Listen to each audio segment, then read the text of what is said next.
In a silent hour beneath a waning moon, Frodo Baggins and Samwise Gamgee trudged onward through the bleak lands that stretched between the Eamon Mule and the Black Mountains of Mordor. The air stank of ash and decay, though neither knew from which corner of Middle-earth such foulness arose. Gollum slunk ahead of them, guiding them with seeming obedience. His pale feet made hardly a sound as he crept along, glancing back with eyes that shimmered in the moonlight, great, pale eyes that held both cunning and a flicker of fear. The hobbits had grown weary from their journey, from the weight of a quest that seemed unending, and from the burden of trust they placed in a creature who had once borne the ring and yearned still for it. All seemed as it ever did, a slow plod of foot after foot through gloom and shadow. Yet in Gollum's mind, a scheme had begun to form, and though neither hobbit guessed its fullness, they felt the chill of his hidden designs, like a knife's edge pressing lightly against the skin. Night after night, the three travelers took uncertain steps deeper into peril. Frodo and Sam tried to keep their spirits alight with memories of the Shire, of green hillsides, of the water's gentle rush. Yet the darkness about them gnawed on those memories, as if all color and light were threatened by the gloom that emanated from Mordor's plain. Frodo especially felt the gravitational pull of the ring grow ever stronger. Sometimes he caught his hand reaching for the chain at his neck without any conscious intent. At those times, Sam would speak up, calling his master to attention, and Gollum would glance backward with narrowed eyes, wrestling with his own dangerous desires. They had reason to suspect him, but it was easier to imagine him tamed, for trusting him even a little was less frightening than confronting the truth that they were alone in terrible lands, with no certain path to victory or even to survival. Yet in the folds of Gollum's mind, a fresh thought took root. There would be no need for deception much longer. He had grown tired of the hobbit's watchfulness, of Samwise's constant vigilance, of Frodo's struggle against the ring's own call. Once, Gollum had wanted the ring for himself. He still did, with a longing that never left him, a thirst that never could be slaked. But fear of Sauron's wrath rivaled even that longing in the deep pits of his twisted heart. If the eye found him lacking, if Gollum dared try to claim the ring alone, would he not face torment beyond imagining? He had felt but a glimpse of that horror before, when tortured in the dungeons of Barad-dûr. The memory was enough to wrap his heart in a cloak of dread. Yes, the precious was dear beyond words, but Gollum knew that Sauron was mightier still. Perhaps, Gollum reasoned, he could save himself from that inevitable doom by delivering the halflings, delivering the ring, into the Great Eye's embrace. Then he might be rewarded or at the very least spared. And so, on a night when the moon hung low and sickly over marshland, he lured Frodo and Sam off the main track with whispers of a safer path. He promised less watchful foes, more hidden roads, and a quicker route that would avoid the dead marsh's perilous bogs. Sam, for his part, was uneasy. His distrust of Gollum never wavered. He suspected the creature of some cunning trick, yet Frodo, worn and weary, was inclined to rely on their guide's knowledge of these dreadful regions. They followed Gollum across a stretch of land where even the moon's light was swallowed in gloom, until a screech rang out in the distance, a shrill cry that pierced the night like a dagger. Both hobbits froze in alarm, though Gollum merely hissed, glancing skyward as though expecting the presence of a fell messenger. In that frozen moment, Sam's hand tightened around the hilt of his small blade, and Frodo's breath caught in his throat. The cry might have been the wail of a distant Nazgul or some other vile thing, but neither hobbit could know for sure. Gollum seized this moment, as the hobbit's attention was turned upward, to vanish from their immediate sight. By the time Sam cried, "Mr. Frodo! He's slinking off!" the creature had darted around a jagged rock outcrop, leaving the hobbits briefly disoriented under a sky that seemed to weep sorrow. They ran after him or tried to, but the land was unfamiliar, jagged, and full of hidden holes. More than once, Sam stumbled, cursing the vile landscape. Frodo urged him forward. "We mustn't lose him. We have no chance otherwise." Yet the small measure of trust that Frodo held for Gollum was dissolving into a deep well of dread. The flicker of fear in Gollum's eyes no longer seemed a sign of humility, but of cunning design. For hours they searched in vain. When dawn approached, if indeed one could call it dawn, for the sky was a noxious gray rather than a brightening hue, they discovered Gollum crouched near a cluster of jagged stones, muttering and hissing to himself. Sam advanced slowly, blade in hand. Frodo demanded to know why Gollum had led them astray. Gollum cowered, pleading that he had only sought to avoid danger, that he had scouted ahead and found a suspicious patrol of orcs. He whimpered and begged for forgiveness, painting himself as a pitiful wretch who knew nothing but fear. Frodo, seeing the broken figure before him, wanted to believe in his remorse, for pity had long held him. Sam, however, did not sheath his weapon, and made Gollum go ahead of them always, with Sam's watchful eye fixed on that bony back. Still, the disquiet in Sam's heart did not subside. That morning, as they marched under the sullen sky, Sam confided in Frodo that Gollum was on the verge of betrayal. He had spied Gollum muttering to himself, speaking of she and they and he. The references were disjointed, but they reeked of ill will. Frodo listened, furrowing his brow, feeling the weight of the ring 1,000-fold in that moment. Perhaps he should have heeded Sam's warnings then. Perhaps they should have bound Gollum and found their own way, even if it meant risking direct confrontation with orcs. But in the gloom of their predicament, Frodo still believed that Gollum's guidance might be necessary, and that perhaps the creature's small pangs of loyalty or pity might hold him to their cause just long enough to bring the ring to Mount Doom. Whether by the ring's subtle power or by his own compassion, Frodo delayed any drastic measure until it was too late. Gollum's chance for betrayal came sooner than even he anticipated. Near a crumbling ravine that opened into a shallow valley, they encountered a patrol of Easterlings, grim men sworn to the Dark Tower. The men set upon the hobbits with a volley of arrows. Gollum threw himself to the ground at once, whimpering, letting the men see only the hobbits who carried blades. Frodo and Sam ducked behind stones, returning no fire, for they had only Sting and a small dagger with which to defend themselves.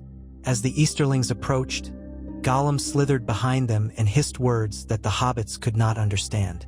Then, to Frodo's horror, the men parted, forming a ring around the hobbits. Gollum stood outside that ring, his visage contorted into a grin of triumph. He lifted a withered hand and pointed to Frodo's chest as if proclaiming, "There it is." One of the Easterlings, taller and crueler than the rest, stepped forward. In halting Westron, he commanded Frodo to surrender. "The Master has sought you," he snarled, "and we have found you. Come, give up the treasure, or die here under the open sky." Sam rushed forward with fury in his eyes. "You'll not lay hands on Mr. Frodo," he cried, but 3 of the men seized him, twisting his arms behind his back, disarming him of his small blade. Frodo clutched the chain around his neck, trembling at the thought of the ring falling into the enemy's hands. Gollum's presence at the edge of this cruel gathering cast a long shadow over Frodo's heart, for there was no question now that the creature had delivered them into their foe's grasp. But if these men expected an immediate surrender, Frodo was not yet broken enough to obey. "I'll not relinquish it," he said, his voice wavering but resolved. The tall Easterling raised his spear. "So be it," he growled. Yet it was at that moment that a sudden upheaval occurred. A stray arrow from one of the men behind him whizzed past, missing Frodo's head by mere inches, and striking instead another Easterling who had stepped into its path. Confusion erupted. The men turned on each other, uncertain from whence the shot had come. Seizing the opportunity, Frodo and Sam attempted a desperate flight. They slipped between the men, who were still reeling in chaos. Gollum screeched and tried to grab Frodo's ankle, but Sam kicked him aside with all the strength he could muster. The hobbits careened down a slope into another cleft of the earth. Behind them, the Easterlings' shouts echoed against the rocks. The 2 hobbits fled blindly, separated from their gear except for the ring and Sting. Gollum gave chase, compelled by his fear of Sauron's wrath if he should fail, and by his own dark longing for that precious which Frodo still possessed. At length, the hobbits stumbled onto a hidden path that led around a bend in the land. Sam, panting for breath, asked Frodo if he was hurt. "No," Frodo replied. though his voice was hoarse. "But Sam, we can't outrun them forever. Gollum has made a bargain, or so it seems. They'll deliver us to the enemy if they can." The mention of Gollum's name drew forth a bitter hiss from behind a rock, but Gollum did not emerge. Sam spat on the ground. "I knew he'd do it, Mr. Frodo. I said as much. We ought to have done away with him long ago." They had no food left in their packs, no water beyond a few gulps in the bottom of a small skin, and nowhere to hide for long. Sam led Frodo onward, stumbling in the direction they hoped led to Mordor, if only because that was the single purpose which drove them. But as the hours wore on, their every step seemed dogged by Gollum's presence, by the intangible sense of his watchful eyes waiting for the right moment. Meanwhile, the Easterlings scoured the ravine above. Fate, twisted as it was, did not wait for them to regroup. On the second day after the betrayal, they heard the distinct tramp of orc feet approaching. At first, Sam and Frodo tried to hide behind a cluster of thorny bushes, but the orcs found them easily. These were not mere wandering patrols, but a detachment dispatched by the will of the eye to retrieve something most precious. Gollum, crouched on a rock overhead, observed the capture with an almost feverish glee. He did not show himself to the orcs just yet, for he loathed them nearly as much as he feared them, and old habits of self-preservation died hard. But he grinned, revealing rows of jagged teeth, as the orcs bound Frodo's wrists and Sam's as well, dragging them across the dusty ground. The hobbits cried out, but their voices were lost amid the harsh guttural commands of the orcs. Gollum slithered in pursuit, forging the final link in his chain of treachery. Now the hobbits were taken deeper and deeper into enemy territory. The land turned black and desolate, drained of any sign of life save the stunted weeds that grew in cracks of stone. The skies turned sullen and glowed red near the horizon, lit by fires that never died. They were heading, it seemed, toward the very heart of darkness.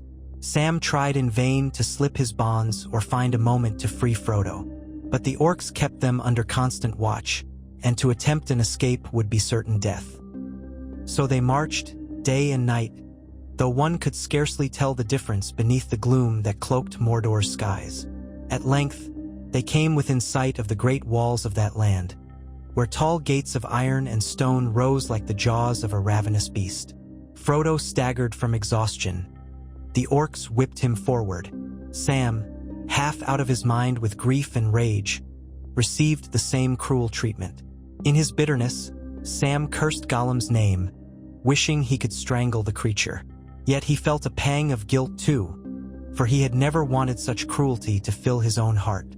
All that time, the ring grew heavier against Frodo's breast, as though it sensed that its master's dominion grew near. Gollum lurked in the shadows, slipping past the gates in secret, for he knew hidden crevices and holes unknown to the orc wardens.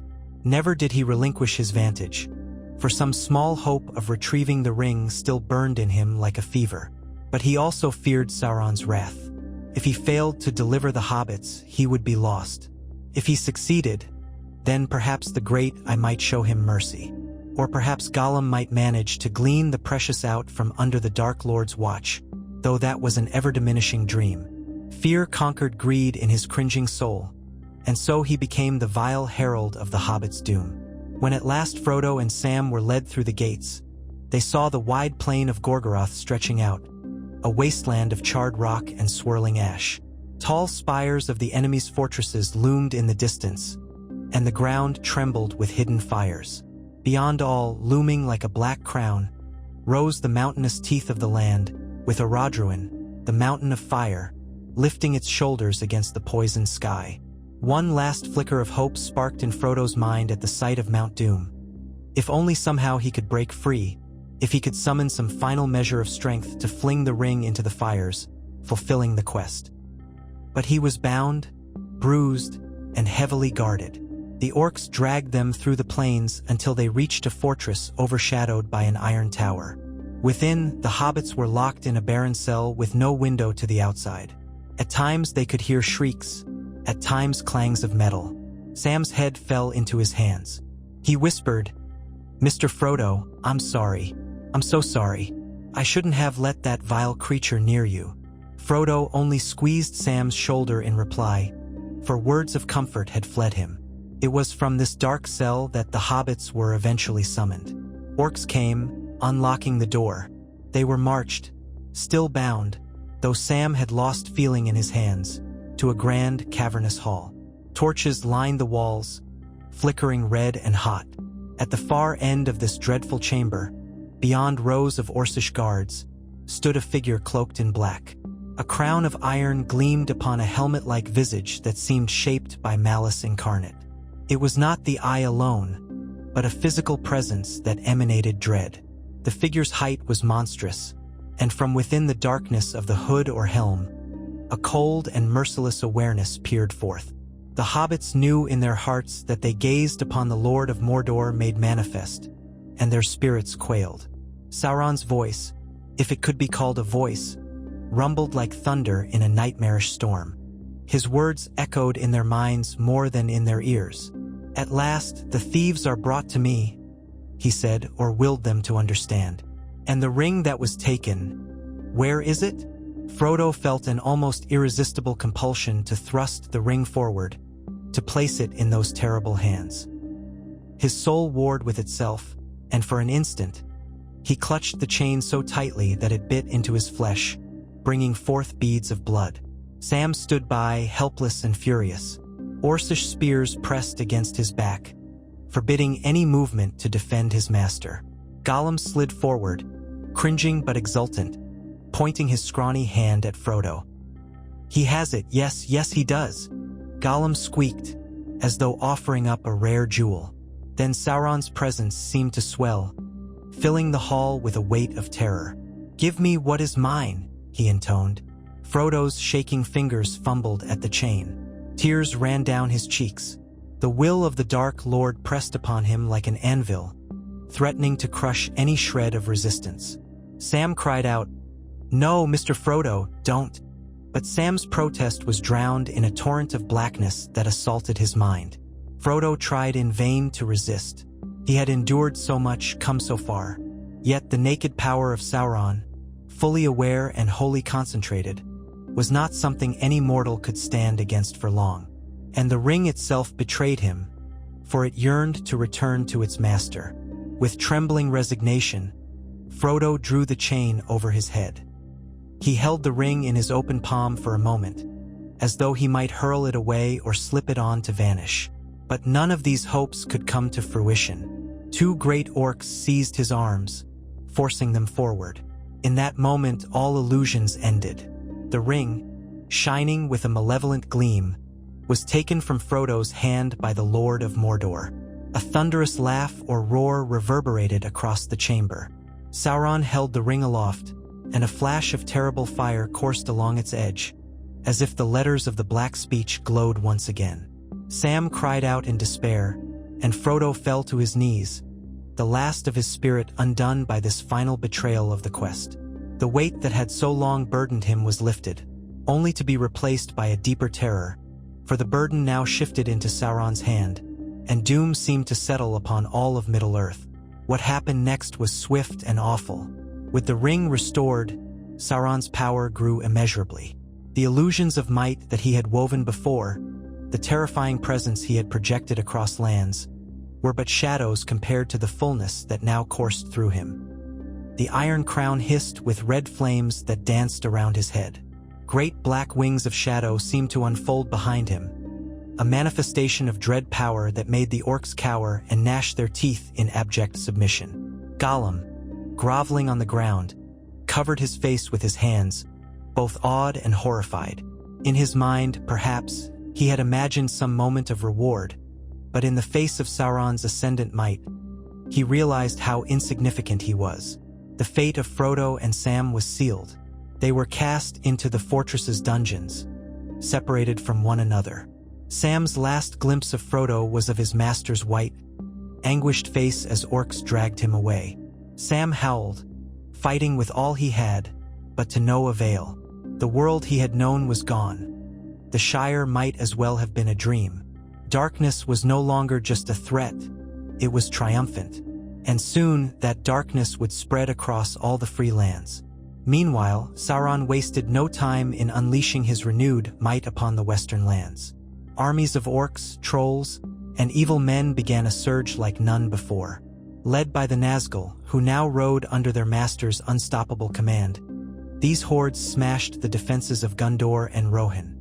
Even in the White City of Minas Tirith, where hope had once blossomed under Gandalf the White and Aragorn, son of Arathorn, the hearts of men faltered. For it was not just a physical force arrayed against them. It was the knowledge that the One Ring had returned to its maker, a terror that spread through every rank. The beacons of Gondor might have flared, but the armies that answered came already disheartened, feeling the hopelessness that only the absolute ascendancy of Sauron could bring. Word came to Gandalf and Aragorn of the ring's loss in bits and pieces, rumors carried by frightened refugees or intercepted messages. At first, they hardly believed it possible. Surely, if Frodo had failed, there would have been some sign, some monstrous overshadowing of the world. Yet soon, the truth became undeniable. The eye no longer searched. It now gazed with terrible certitude upon all that lived. The specter of Sauron's newly complete power was felt in the thunderclouds that gathered unnaturally, in the howling winds that tore across fields. Rivers began to foul, crops withered, and the dawn itself seemed to grow dimmer. In a desperate council, Aragorn, who had claimed the kingship of Gondor in name if not yet in ceremony, declared that they must stand and fight, though their doom seemed certain. Gandalf, grim-faced and silent, acquiesced. They spoke little of the halflings, for the pain was too deep, and the knowledge of what their captivity implied was too bitter to share. Yet they resolved not to yield. If Middle-earth must fall, they would make a last stand worthy of memory, if memory remained when the shadows fell. In the dungeons of Barad-dûr, for the fortress in which Frodo and Sam had first been taken was but an outpost in comparison to the Dark Tower itself, Frodo languished. The orcs took twisted pleasure in tormenting him, though the Dark Lord forbade them from killing him outright. Frodo had become a living testament to Sauron's triumph, a plaything of cruelty. His once bright eyes had dulled to a pale reflection of despair. Sam suffered likewise in a separate cell, though his spirit burned with rage, stoking within him a dogged flame that refused to surrender even in the blackest pit. Sometimes, a hoarse voice down the corridors called out, "Frodo!" Though whether Sam truly hoped his master could hear him or if he simply bellowed in defiance, not even Sam himself knew. Gollum crept along the edges of Barad-dûr. He was not welcomed, not truly. Orcs would hiss at him and kick him if he got too near. He no longer had any real value. He had already delivered the hobbits. Sauron had, in that one moment of receiving the ring, surpassed all the minions' use. Gollum was left to skulk, tortured by the knowledge that the precious was finally where it belonged, forever beyond his grasp. At times, in the labyrinth of corridors, Gollum heard faint cries of agony. One was a hobbit voice, though which hobbit he could not be sure. A strange conflict raged in Gollum's mind. Part of him felt pity or something akin to it. Memories of old, when Smeagol had been but a stunted creature yearning for companionship. But a stronger tide of self-loathing drowned that pity, whispering that it was too late, that he had chosen this path. Indeed, it was far too late. The war in the west reached a crescendo. Aragorn mustered the men of Gondor and Rohan, along with scattered allies, elves who remained, dwarves who had been rallied, and men from lands who had not yet succumbed to Sauron's will. They knew their numbers were meager compared to the teeming mass of orcs and men from the east and south that now swelled under the black banners of the Eye. Nonetheless, they marched upon the plains before the Morannon, the Black Gate, hoping beyond hope that something might happen to turn the tide. Gandalf led the vanguard, staff in hand, though he confessed to Aragorn that his power was as a candle in a tempest now that Sauron wore the ring once more. When they arrived at the gates, they were greeted by a spectacle that caused many a stout heart to quail. The gates swung wide of their own accord, revealing rank upon rank of the enemy's forces.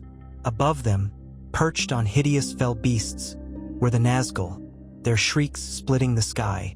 Behind them, at a distance but nonetheless visible, a towering figure in black armor stood upon a dais of iron.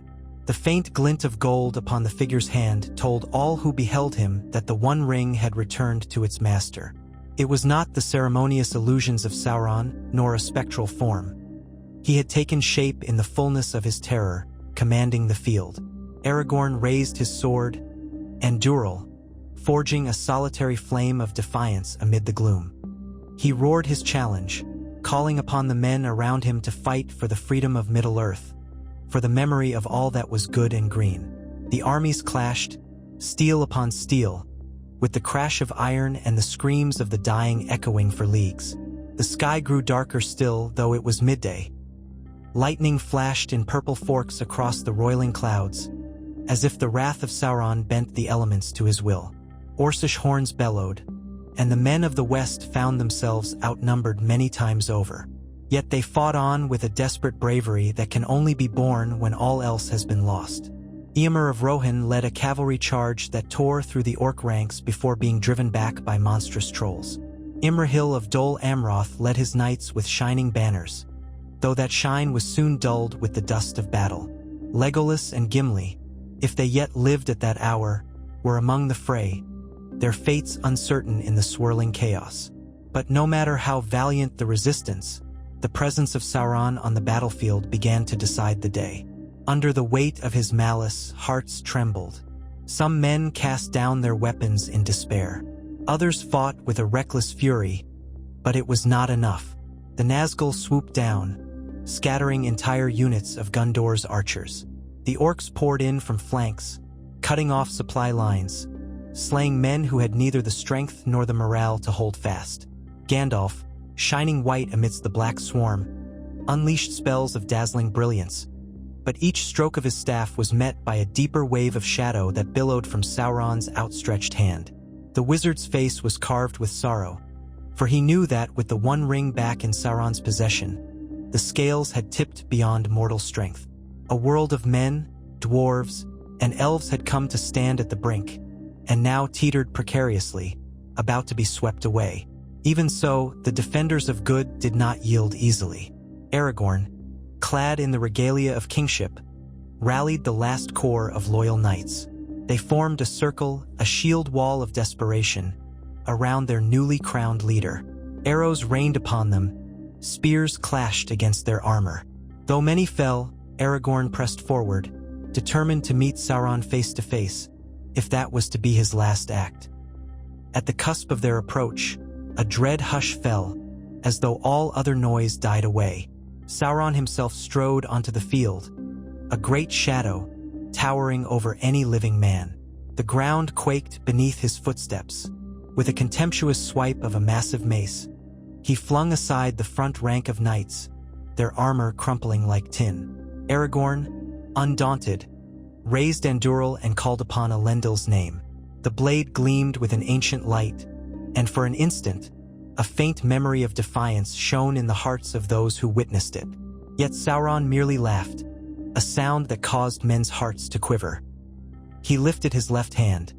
Upon the ring finger glowed the ruling ring, and power coursed through him like molten iron. In a voice that was both thunderous and cold, he declared, "The line of Elendil ends here. No more shall men stand against me." He extended his hand, and a wave of black fire erupted. Gandalf leapt between it and Aragorn, staff raised. The flame crashed against Gandalf's shield of white light, and for a moment, they seemed locked in elemental struggle. But the ring's power overwhelmed the wizard's craft. Gandalf's staff shattered in a burst of sparks, and he was hurled backward, struck senseless upon the ground. Aragorn pressed the attack, swinging Andúril with all his might, but Sauron caught the blade on a gauntlet forearm, and though the sword bit deep, the wound seemed only to intensify the Dark Lord's malice. With a crushing backhand, Sauron struck Aragorn to the ground. Blood trickled from the king's brow. He tried to rise but was pinned by the weight of despair. In that moment of final defeat, the men of the West saw their leaders cast down, and all cohesion broke. The line collapsed. Hordes of orcs charged in, and a rout ensued. Some tried to fight on, but they were hopelessly outnumbered. Others turned and fled, only to be slaughtered by cavalry or trolls. The field became a graveyard of broken hopes, of shattered shields and banners trodden underfoot. Sauron stood at the center of it all, triumphant, a dark god in the flesh. In the swirling gloom above, the eye glowed, no longer searching, but reveling in the victory it had long anticipated. Far away in the north, in Rivendell and Lothlorien, elves felt the tremor of doom. Galadriel, if she yet held her ring of power, sensed that it no longer availed her realm. The land began to wither. Elves prepared to flee across the sea if there was still time to do so. In the dwarven halls, word came of unstoppable darkness, and dwarves sealed their gates, retreating into the depths of their mountains for as long as they might endure. Across the plains of Middle-earth, from the misty mountains to the Shire, the shadow spread. Darkness would soon cover them all, and no walls, no magic, no act of valiance could halt the inevitable. Within the prisons of Barad-dûr, Sam was taken one day to a small courtyard inside the fortress walls. There, to his astonishment, he saw Gollum lurking near some orcs, huddled in a corner as though waiting for a command or hoping to remain unseen. Sam could barely contain his fury. Even in his starved and beaten condition, he wanted to lunge at the creature. But orcs restrained him. Gollum looked upon Sam with an expression that bordered on regret, though perhaps Sam imagined it. They did not speak. Then an orc captain barked orders, and Sam was forced onward. Gollum slunk away, vanishing once again into the labyrinth of corridors. That was their final meeting, brief and hollow. A last thread tying the old and pitiful cunning of Gollum to the unwavering loyalty of Samwise Gamgee. Frodo, meanwhile, had been subjected to the direct gaze of the Eye on more than one occasion. This was not an interrogation for information, for Sauron had no need of secrets anymore. He had the object of his desires. It was more an indulgence of cruelty, as if the Dark Lord delighted in showing Frodo the vistas of Middle-earth from a vantage of conquest. Through twisted sorcery, Frodo beheld visions of black armies pouring into the Shire, of Bag End desecrated, of hobbits driven into slavery. He saw the proud halls of Minas Tirith burned, the White Tower cast down, the statues of kings defaced. He saw the forests of Fangorn ablaze, the trees toppling in despair. Each vision was a torment, and Frodo could only endure it with silent tears, clinging to the memory of what had been and the knowledge that he had tried, if not succeeded. For a glimmering moment, he wondered if death might be a release, but Sauron would not grant him that mercy. At length, the forces of the enemy blanketed Middle-earth. Any pockets of resistance were crushed methodically. Rohan became a pasture for Orcish wargriders. Helm's Deep was taken after a fierce last stand. Lorien's borders shimmered for a time with the power of Galadriel's ring, but the darkness overcame even that fair wood. Reports of the fall of Kara's Galadhon were whispered among the orcs, told with sadistic glee. Thranduil's realm in the north was likewise besieged, and eventually the woodland realm succumbed to the ever-expanding tide. And the Shire? Rumor has it that the hobbits tried to resist in their own small way, with pitchforks and bows, but what could they do against the darkness unbound? The roads were seized by men loyal to the new order, and soon the name of the Shire was forgotten among the oppressed, overshadowed by the triumphant conquests of Sauron's dominion. Thus the gentle land from which Frodo and Sam had come was enslaved, if not entirely destroyed, and only a few hobbits might have escaped, wandering aimlessly into the wild with no home to return to. As months passed, or perhaps years, time was difficult to measure beneath the shroud of Mordor. Sam continued to draw breath, forced to labor in the foul pits that ringed the land. A brand of shame had been burned onto his skin, marking him as Sauron's prisoner, though he hardly cared about that mark anymore. Each day was a merciless repetition of exhaustion and cruelty, yet Sam carried one ember of hope, the knowledge that, once upon a time, a fellowship had existed, that not all hearts could be utterly turned. Even if they had been defeated, Sam found a reason to stand each morning. He told himself that if he ever saw Frodo again, he would let him know that Sam had not forsaken him in spirit. In a final cruel twist, Sauron eventually summoned both hobbits to witness the forging of new works in the deep foundries near Mount Doom. They were brought under heavy guard, Frodo so weak he could scarcely walk, Sam with anger burning behind hollow eyes. There, in the heart of that fiery realm, they saw blacksmiths hammering out a new ring of iron that would serve as a symbol of renewed tyranny. The one ring shone on Sauron's hand, anchoring his unstoppable power. Afterward, the hobbits were cast back into darkness, their fates left uncertain. There were rumors that Sauron might keep them alive for decades as a perpetual testament to his victory, or that he might eventually discard them once their symbolic use ended. No one seemed to know which would come first.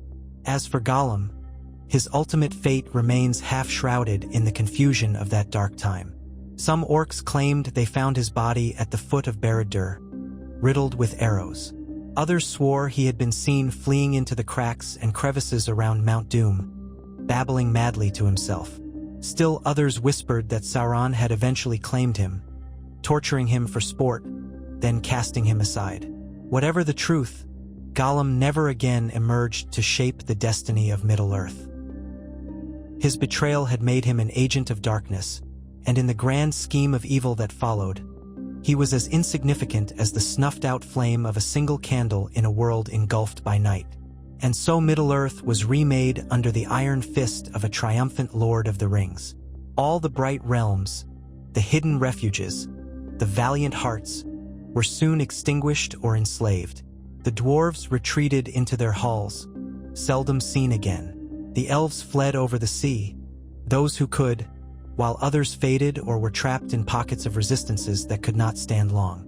Men lived under constant oppression, their once proud cities turned into bastions of subjugation. The hobbits, if any remembered them at all, became a curiosity, a handful of pathetic slaves laboring in fields for the Dark Lord's table, or a few ragged souls scattered in the wild.